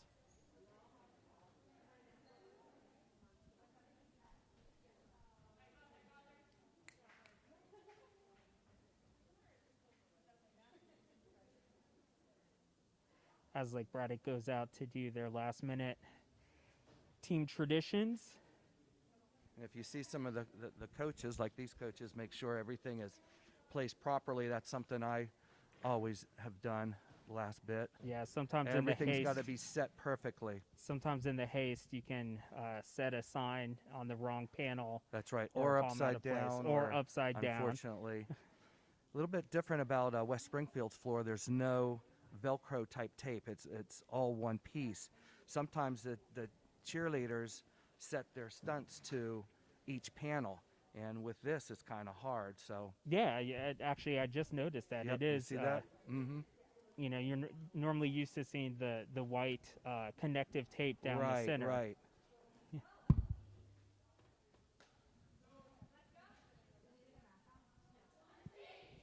All right. Have Lake Braddock taking the floor. Good luck to the Bruins. And like I said earlier, some teams like to cheer right before they come in. Now they get themselves set. And here we go.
Nice job, Blake Oh, Braddock. wow, that was good.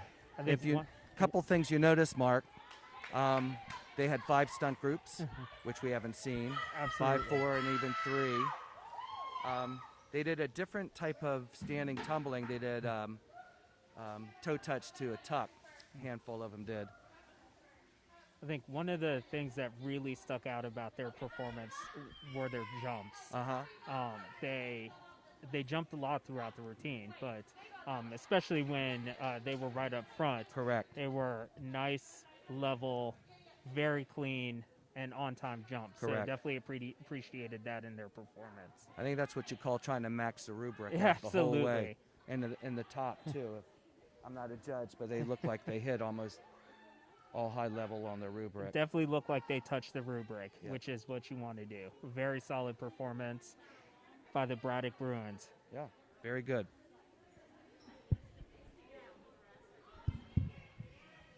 And next up is the Hayfield Hawks.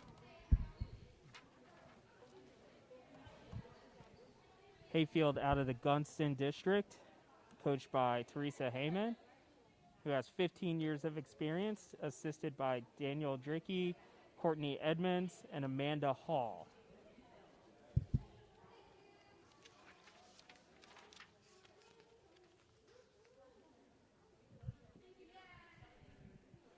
All right, looks like Hayfield is going to have 16 on the mat. We have Layla Bradley, Maxwell Bryant, Sari Copeland, Danielle Courier,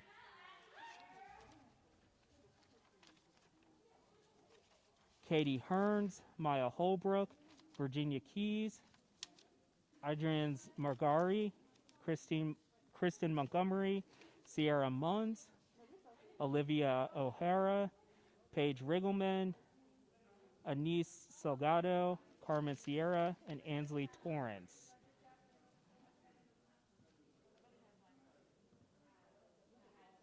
All right, 10 seniors on this team, so they have a veteran team, the Hayfield Hawks.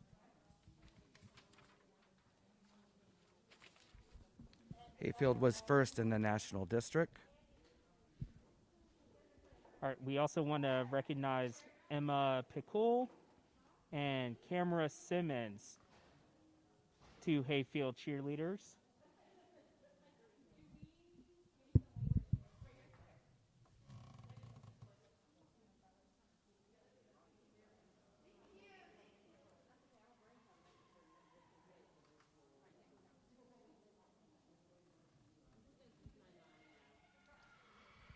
Last team up on deck will be the West Springfield Spartans. The host team.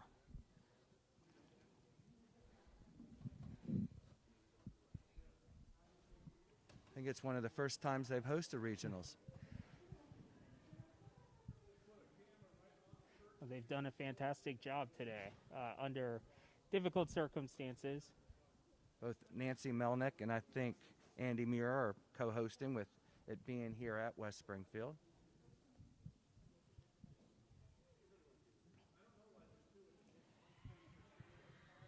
So they have a difficult task of being able to host this competition while keeping the teams socially distant.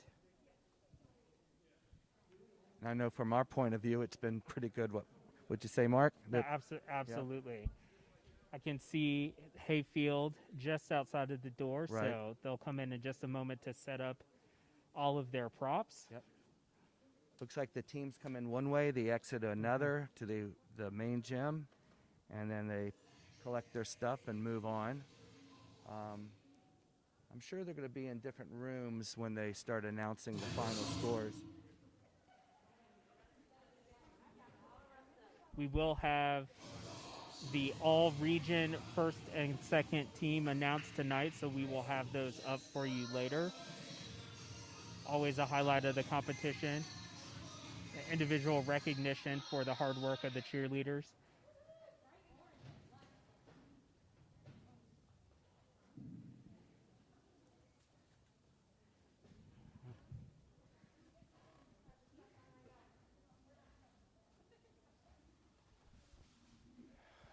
Just looking at Hayfield, I like their uniforms. Yeah, I like the bright orange. The front and then the back looks very nice. Tell you what, cheerleading's an expensive sport.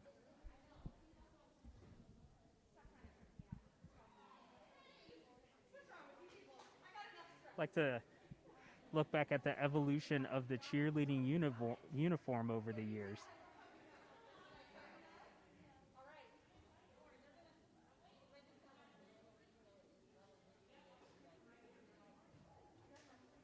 All right, Hayfield's going to go out to do their team traditions. Going to reset the floor, make sure that it's ready for the next team. Music is being tested. Signs and palms are set.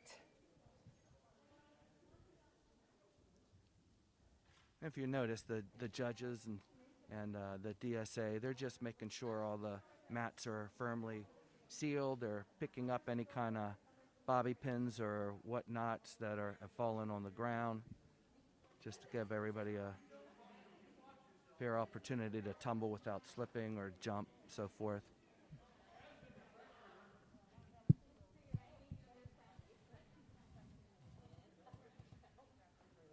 And I know we talked about coaches. You can see that these two coaches are near the floor, anxiously getting ready. All right, we'll be starting.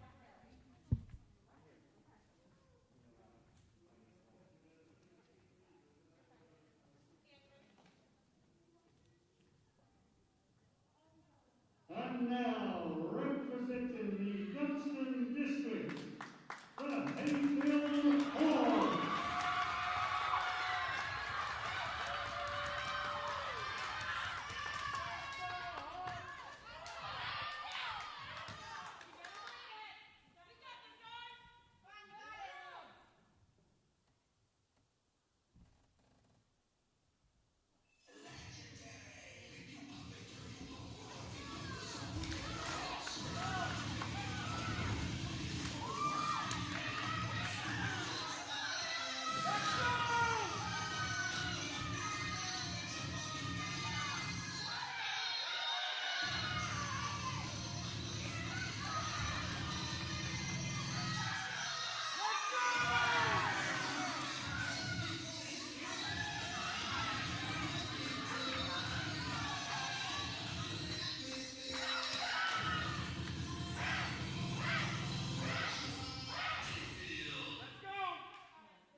Hayfield Hawks, nice job. That dance, super energetic. I loved it. And as you notice, they had 3 or 4 stunts in the routines, all with 4 stunts going up during the cheer, and saw some of the transitions. You also saw something that you probably haven't seen in a while, and that was a boy flyer who looked really good. Absolutely. His jumps were incredible. And point dancer as well. Yes.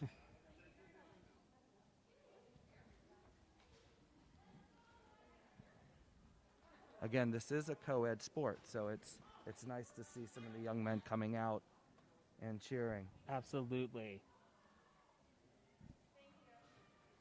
All right, last up we have the host team, the West Springfield Spartans.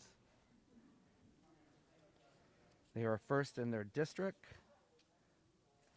coached by Blake Wetzel, Benita Nam, and Jordan Day. West Springfield out of the Patriot District. That's right. Sorry.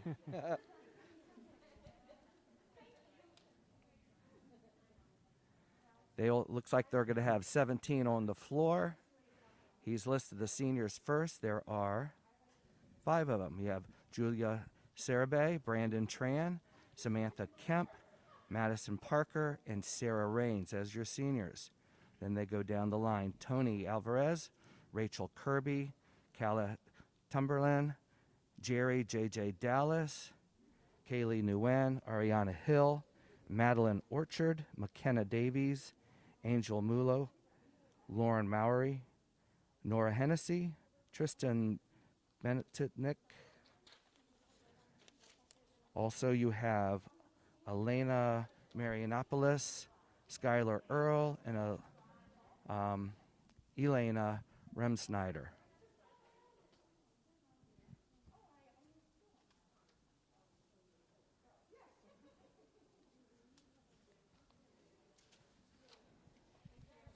So it looks like West Springfield has 3 boys competing.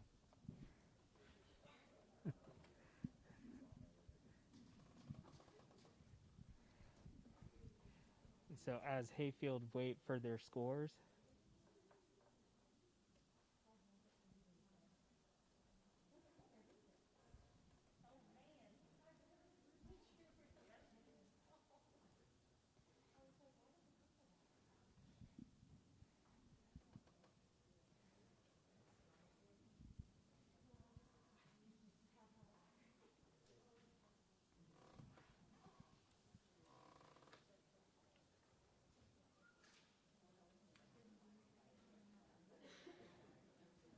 All right, we have West Springfield entering the gymnasium, setting up their props.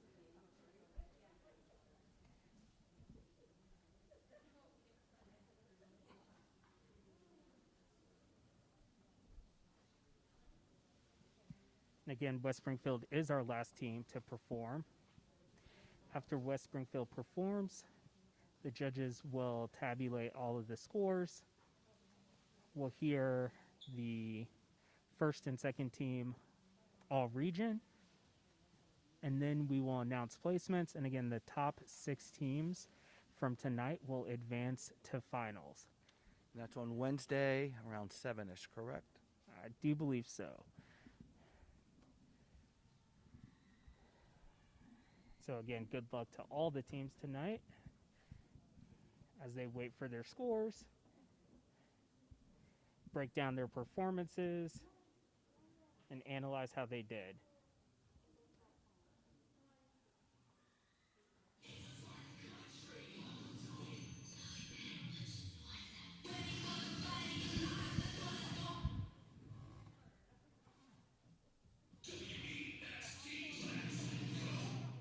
And we want to thank West Springfield for hosting. They did a great job.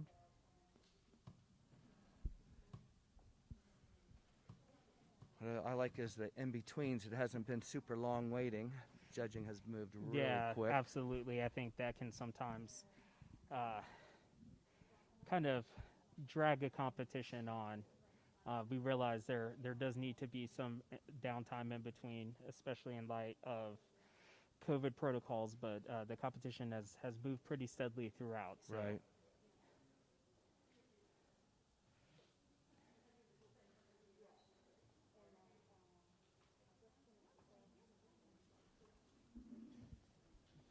All right, looks like the judges are almost ready.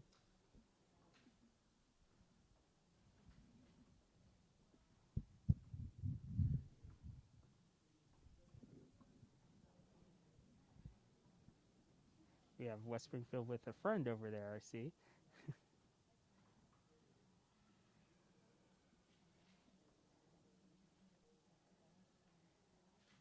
Holding their friend the Spartan.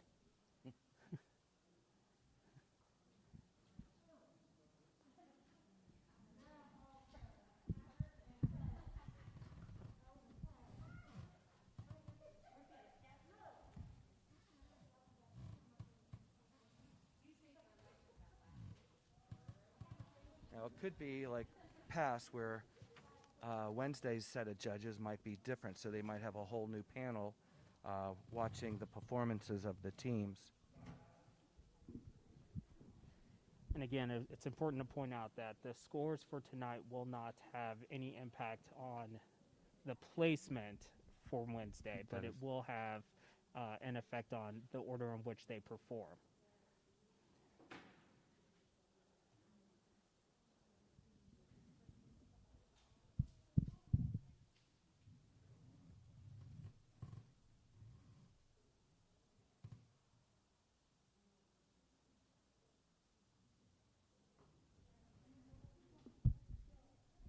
And now, representing the Patriot District, your West Springfield Spartans.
Springfield. Great job.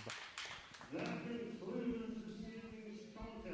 The scores will be tabulated and the top All right, 6 good way to scores end. Very will nice. advance to the regionals finals. And which again, are shout here out to on the Thursday 3 young night. men. Yes. Always great to see a co-ed cheerleading team. And they can tumble and dance, which is very nice. All right, and so we will take a moment to allow the judges to tabulate scores, and we will be back momentarily to announce the all-region, the Occoquan all-region first and second team. So stay with us for the first and second team and for your results.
Okay, at this time, we're going to be announcing the all-regional teams.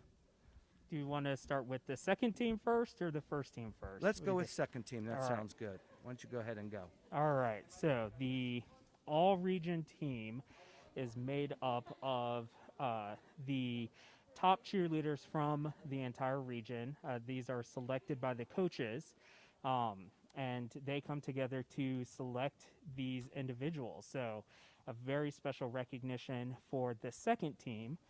We'll start off from West Springfield High School, Brandon Tran. Representing Hayfield, Kristen Montgomery. Representing Lake Braddock, Mackenzie Haley. Representing TC Williams, Alexandra Murawski. Representing Woodson High School, Liza McMillan and Sophia Huh. Representing Justice High School, Daniela Obregon and Janelle Cholette. Representing West Potomac, Brooke Garvey and Lily Kernan. Representing Robinson, Phoebe Patterson and Devin Babcock. Representing Falls Church, Tam Hong, Faith Weiss. Representing Mount Vernon, Claire Barron and Lily Boone. Representing Annandale, Carla Canedo. Representing Fairfax, Kara Bellis. All right, congratulations. That was the second team. Yeah, Very congratulations. good. Very hard to be on. Now, for first team, we have from West Springfield, J.J. Dallas, Calla Tumberlin, and Ariana Hill. From Hayfield, we have Maxwell Bryant, Paige Riggleman, and Sierra Munns. From Lake Braddock, we have Amanda Morcello and Rihanna Nagel. From TC, we have Anya Burrell Sterling and Raven Baker. From Woodson, we have Jill Brennan. From Justice, we have Madison Cholette. From West Potomac, we have Kira Martin. From Robinson, Morgan Bramble. From Falls Church, Megan Boyd. From Mount Vernon, Victoria Subido. From Fairfax, Mackenzie Godwin. From Annandale, we have Andrea Flores Segovia. From SoCo, we have Megan Gilmore. And from Edison, Maya Wortham. Congratulations. Congratulations to these cheerleaders. And I think out there in YouTube land, you are actually finding this out before the cheerleaders. So you can congratulate them. You can actually break the news to them. Hopefully somehow they'll be listening on, the cheerleaders would listen on YouTube. Right, so you are getting the inside scoop on this. So we'd like to congratulate all the cheerleaders on the first and second all-region team. And again, our judges are tabulating scores. They're checking, double-checking, and triple-checking to make sure that they have everything correct, and we will have your results momentarily. And even the results, some of the teams that were here the first round might not even know if they placed because they've already came and then went. So hopefully they're watching right now. I hope so.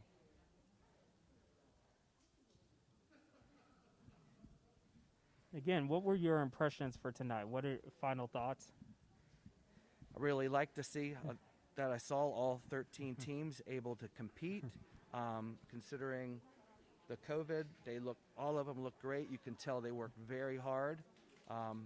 They cheered their heart out, and I don't know. I'm just happy they were able to compete for one thing. Absolutely. Considering that for a while, we weren't sure that this season was going to happen. It's amazing to see cheerleaders on the mat doing what they love to do, coaches doing what they love to do. It was awesome seeing all the teams represent their schools very well. Having all of the cheerleaders from all the schools being able to perform at regionals was definitely awesome this year, which is not always the case. So everybody got an opportunity this year, and that was amazing to see. Got to thank Fairfax County, the school board, and of course our superintendent, Dr. Braban, for letting us come, letting us do sports. The Virginia High School League coming up with whatever standards we needed to do, and us being able to follow it. I know this is a tough year, and we made the best of it. Yeah, Herculean task for VHSL to modify the rubric to get that information out to coaches, for coaches to be able to process it, ingest it, and then take that information and come up with the routines that you saw tonight, and then the cheerleaders to perform. So again, congratulations to all teams, all coaches who competed and performed tonight. Great job by all. And again, thank you to West Springfield and to Fairfax for hosting tonight's competition.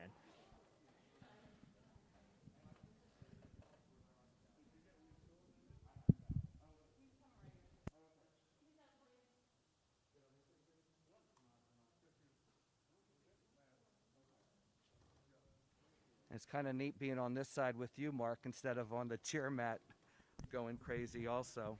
I am a lot calmer on this side than I was on the coaching side of it. Oh, yeah. I don't know. I still get butterflies watching each competition and hoping everybody hits a zero and and technicalities. Yeah, you definitely want everybody to be able to put their best foot forward on the mat. No regrets is what I always told my teams. That's You want to right. go out there and perform the best you can, and if you could do that, it doesn't matter what place you got. That's right.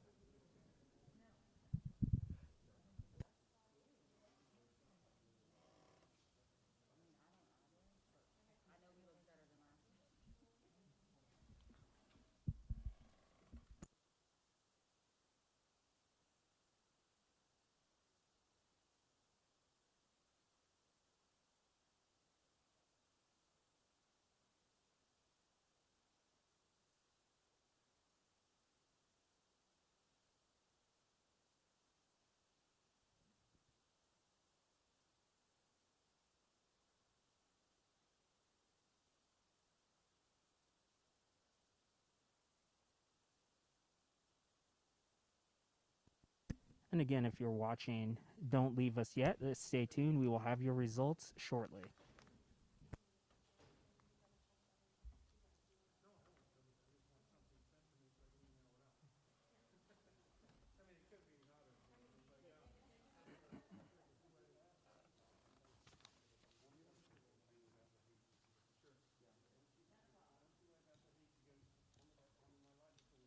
Actually,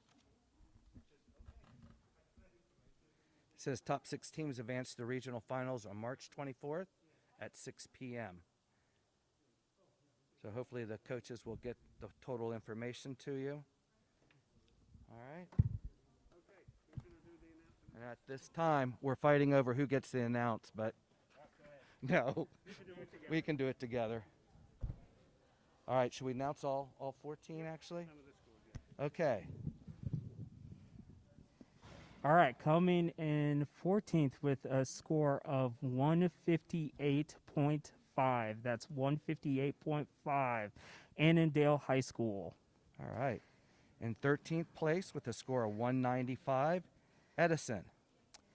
All right, in 12th place with a score of 200, Mount Vernon High School. All right. In 11th place with a score of 211, West Potomac. In 9th place with a score of 232, 9th place, Hayfield Secondary. And this is how close sports can be. In 8th place with a score of 232.5, Falls Church. And in 7th place with a score of 237.5, South County. All right, and here are the top 6 that will advance. In 6th place with a score of 257, Justice. All right, in 5th place with a score of 259, Fairfax. In 4th place with a score of 260.5, Lake Braddock. In 3rd place with a score of 268.5, Woodson High School. And here we go with the top 2. In 2nd place with a score of 281, Robinson Rams. All right, and that means our first place team, West Springfield, with a score of 282.5. So, again, the top 6 teams advancing to Wednesday's regional finals: Justice, Fairfax, Lake Braddock, Woodson, Robinson, and congratulations to the West Springfield Spartans. They will be competing in that order for Wednesday. So this is Mike Cooper. All right, and I'm Mark Brooks. And we want to thank you for listening and watching to the semifinals of the Regional 6C 2020 Championship. All right, thank you to West Springfield, and have a good night, everyone. Be safe.